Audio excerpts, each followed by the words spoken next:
Hello po, magandang tanghali para sa inyong lahat and welcome sa ating Midday Boost program.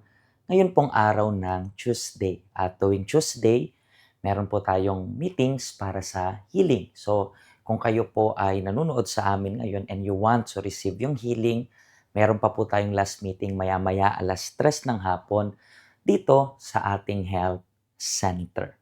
And ito po yung second day ng panibagong buwan, ang buwan ng June.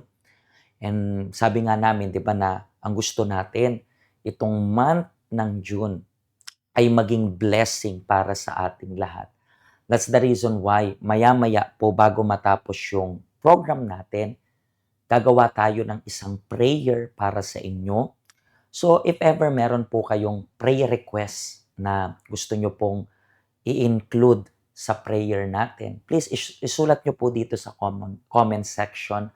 And itong comment section na ito, magsisilbi itong prayer request. Siyempre, hindi lang ako dapat yung mag-pray para sa inyo. Dapat sabayan nyo rin po ako sa prayer. Huwag nyo pong isipin, porket nakasulat na yung prayer request ko dito, okay na yan, si pastor na bahala. No, no, no, no, no.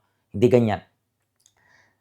Tandaan niyo po, ang prayer supposed to be ikaw at yung Diyos, ako at yung Diyos, and we are just going to bind our faith into this prayer.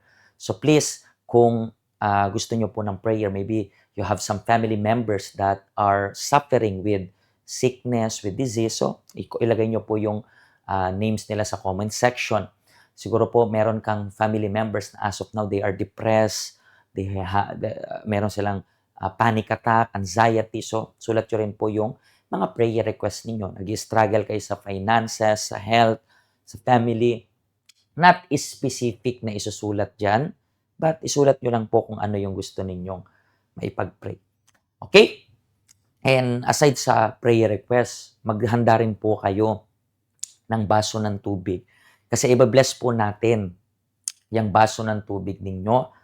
And naniniwala ako na magbibigay yan ng strength para sa inyo to overcome lahat ng temptation na kinakaharap ninyo. Temptation, kung meron kayong sakit, you are going to receive healing.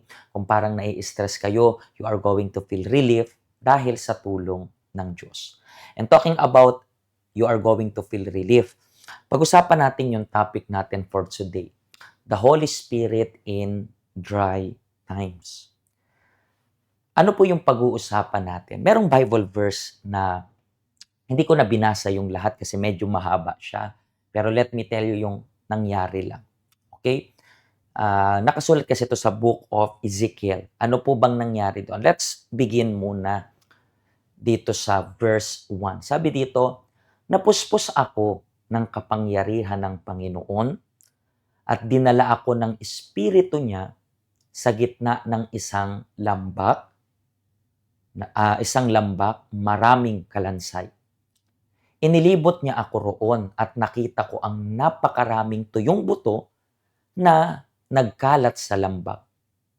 Tinanong ako ng Panginoon, anak ng tao, mabubuhay pa kaya ang mga butong ito? So, dito, merong isang vision si Ezekiel. And dinala daw siya in spirit, ng spirito ng Panginoon sa isang lambak na puno ng kalansay. Pag sinabing kalansay, hindi lang siya basta patay. Yung kalansay is patay na siya ng matagal ng panahon na ang makikita na lang is buto at sabi pa dito na yung buto is tuyong-tuyo pa. And then yung question ng Panginoon, mabubuhay pa ba itong kalansay na to? So, syempre, humanly speaking, it's gonna be impossible. Bakit siya impossible? Kasi kung yung mainit ng patay, kamamatay pa lang, mahirap ng buhayin. Imagine mo yung tuyong kalansay. And then, sabi ng Panginoong Diyos dito, mag-prophesy ka, so on and so forth. And ano yung ibig sabihin nito? Pinaliwanag to ng Panginoon. Tingnan niyo po. Sa verse 11, sinabi dito, muli, sinabi ng Panginoon, anak ng tao, ang mga butong iyon ay ang mga mamamayan ng Israel.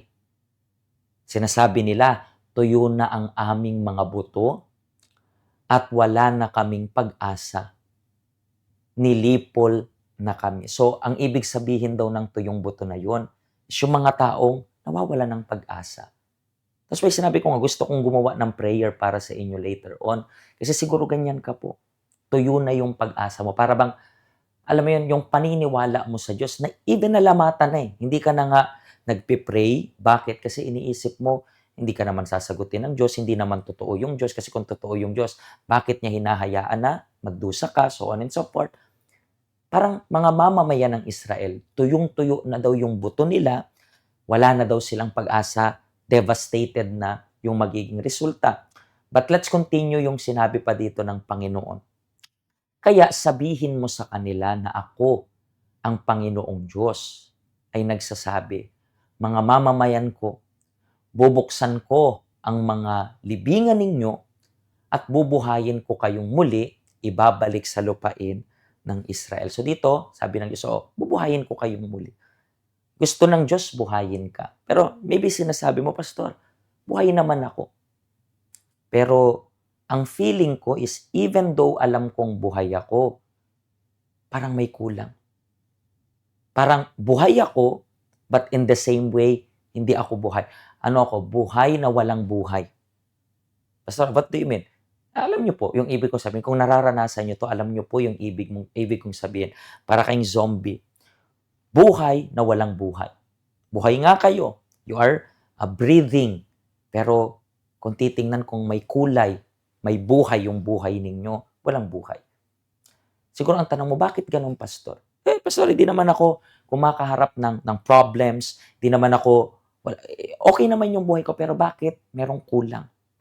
Dito po yung sagot kay Ezekiel. Sabi dito, ibibigay ko sa inyo ang aking espiritu at mabubuhay kayo. Patitirahin ko kayo sa sarili nyong lupain at malalaman nga ninyo na ako, ang Panginoon, na tumutupad ng aking pangako. Ako, ang Panginoon, ang nagsasabi nito. So, ang kulang ay Holy Spirit. Kung napapansin mo na para bang devoured yung buhay mo dahil sa disobedience, devoured yung buhay mo kasi parang, alam mo may kulang sa loob mo, this is the time. Kailangan mo na manumbalik sa Diyos at kailangan mo siyang ilagay sa numero 1 sa buhay mo. Kailangan mong matanggap yung Holy Spirit.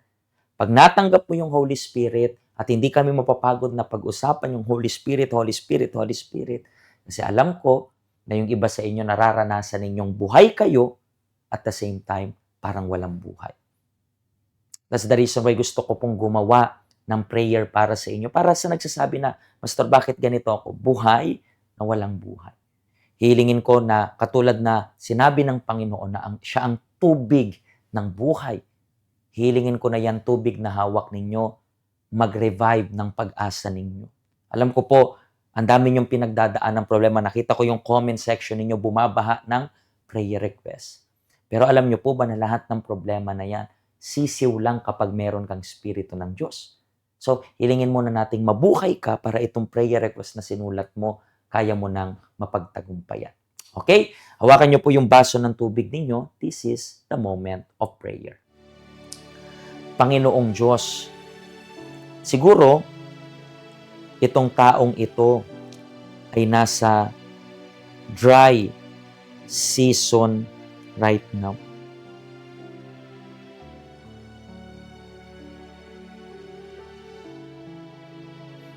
And when I talk about dry season ng buhay niya,